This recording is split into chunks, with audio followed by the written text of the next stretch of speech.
Нағыз ұбт-да келіп жатқан сұрақтың бірін талқылап қарастырып көрейік. Бізде төмендегі жылдамдықтың уақытқа тәуелді графигі берілген. Осы графиктен бізде 0,2 және де 2 мен 4 секунд аралығындағы жүріп өткен жолды сәйкестендіруіміз керек.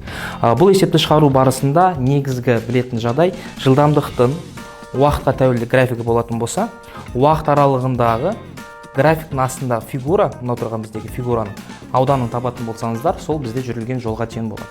Қарап көрейік, бізде тікбұрышты үшбұрыштың ауданын анықтау формуласы 2-ден 1 көбейтілген а көбейтілген б.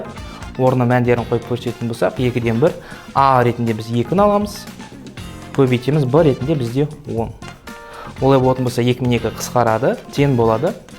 0 мен 2 секунд аралығындағы дененің жүріп өткен жолы 10 метрге тең болады екен. Есебімізді қараймыз. 10 метр жауабы бізде А жауабында көрсетілген.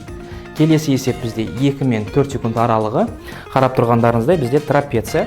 Трапецияның ауданын табу формуласын қарастыратын болсақ, ол бізде А қосылған Б бөлінген 2 көбейтілген H биіктік. Бізде мына бір бөлігі А деп аламыз, екінші бөлігі Б, биіктігі бізде H-ға тең. Олай болатын болса, орнына мәндерді қойып көрейік. А бөлігі бізде 10-ға тең, қосамыз Б бөлігі бізде 15-ге тең, бөлінген 2 көбейтілген биіктік шамасы ретінде 2 секунд пен 4 секундтың аралығын аламыз. 2-ні сәйкес